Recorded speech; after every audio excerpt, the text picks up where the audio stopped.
Imagine that this folder is a dimensional plane. Now, assuming that it is no height and no depth, what would this mean? It would mean that it's a one-dimensional world. So if, hypothetically, an organism was living inside of it, it would only be able to move in a linear path forward and backwards in a straight line.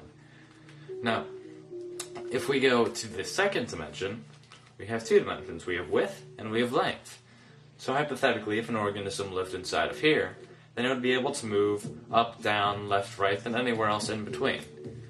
And a two-dimensional world is comprised of an infinite series of one-dimensional worlds stacked upon each other.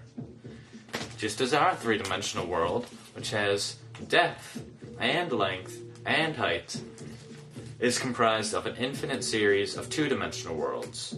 So, now that I have stacked many folders upon each other, we have three dimensions. We have depth, we have length, and we have width. Now what happens if you keep going on from here on out? We would have a four-dimensional world, but what exactly is a fourth dimension?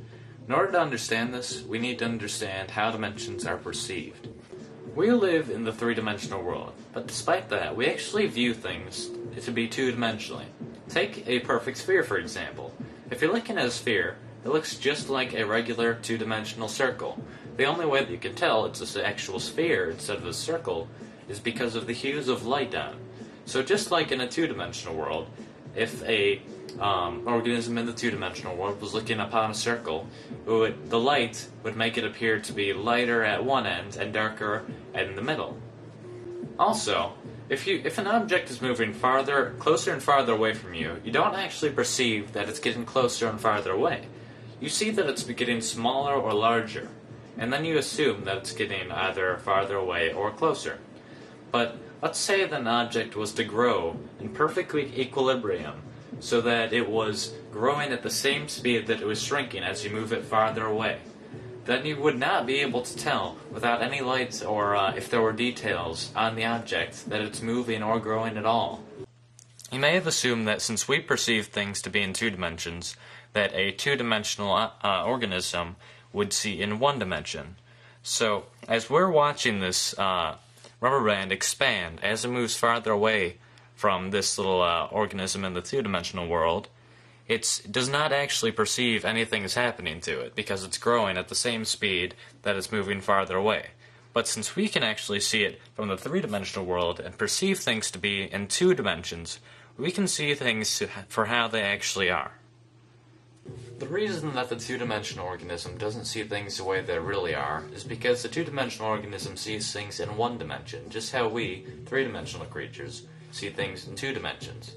So in a way, we don't really see our world the way it truly is. A four-dimensional creature, however, seeing our three-dimensional world in three dimensions, would be able to see through things. It would be able to see absolutely everything, just as we could see if there was several organisms spread along a 2D environment on your floor. You would be able to see inside houses. You would be able to see inside of people. So if a two-dimensional world, a flat surface, is just made of an infinite amount of lines, then the 3D world is just made out of an infinite amount of planes. So the 4D world, logically, is made out of an infinite amount of 3D objects. Though they're not just put together like you would like building blocks. That's not how the 4D world is. That would just be 3D again. So in order to understand this, we need to understand the logical progression of mathematics in our world.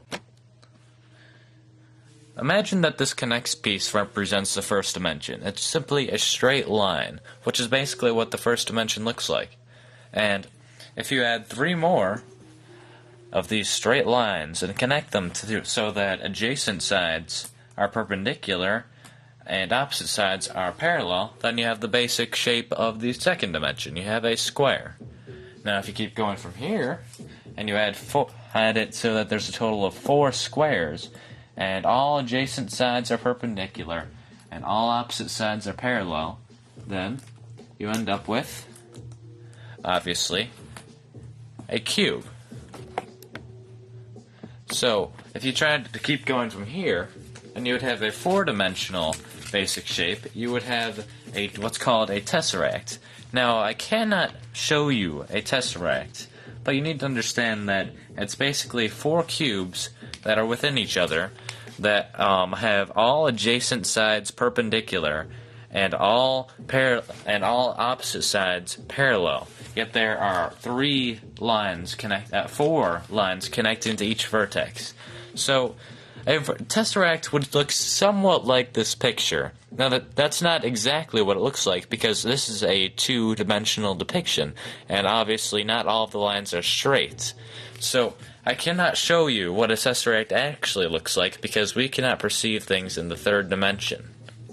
You cannot even imagine what a tesseract looks like. You cannot in your mind picture the 4th dimension or a 4th dimensional shape. And you can keep going on from the 4th dimension even. You can go to the 5th dimension, the 6th dimension, the 71st dimension. It doesn't matter. Theoretically, there are an infinite amount of spatial dimensions. A common misconception of the 4th dimension is that the 4th dimension is time. Now, while some argue that by going forward and backwards in time, if you move forward the same distance and backwards the same, then you would end up in the same place you started, just like in the 4th dimension. And while that may seem logical, if you think about it, it really doesn't make sense. If you imply that the 4th dimension is actually time, well, first of all, time is not spatial. There's a difference between space and time, quite obviously. And assuming that all dimensions are according to a pattern, then that doesn't really make sense either, because saying the 4th dimension is time, every dimension has time in it. So that would mean that the 4th dimension is special in some way, which doesn't really make any sense. Another reason this doesn't make sense is that we very, very, very slightly travel through time whenever we move due to the distance that light takes to get to our body. Now, if a group of astronauts were to get in a spaceship and they were to go very, very, very close to the speed of light, then they went around in this impossible, nearly the speed of light spaceship for a few months, and then afterwards they returned to Earth. They would find that Earth had actually progressed a few years, so they had moved forward in time by moving that quickly. Another interesting concept involving the 4th dimension is that many physicists and even mathematicians may say that the dimensions are very, very slightly curved, because if you really think about it, nothing can be truly, absolutely infinite. So imagine that the first dimension, the line, is just very, very slightly curved, so that after a very long time, it will end up creating a circle. So, as suggested by many physicists, if you keep going in the same direction, then you will end up where you started after a very, very long amount of time, obviously. And the same thing would happen to the 2nd dimension. If it's just a square, and then you extend it very, very slightly in a curve, then it will eventually make a sphere. And the same thing happens in our dimension, except it will form a very, very slightly curved 3rd dimension, which will form a 4-dimensional universe, basically. So what this kind of means is that our 3-dimensional world is within a 4-dimensional world, and the 4-dimensional world is within a 5th-dimensional world, and so on. Now, I did say that nothing can be truly infinite, but if this is true, and a dimension is really within another dimension, within another dimension, within another dimension, then I'm implying that there's an infinite amount of dimensions, which is the only problem I really have with this theory. I'm not sure if it ever stops, or if infinity is really even possible. We don't know that. Thanks for watching my video, and I hope this gave you a better idea of what the 4th dimension is.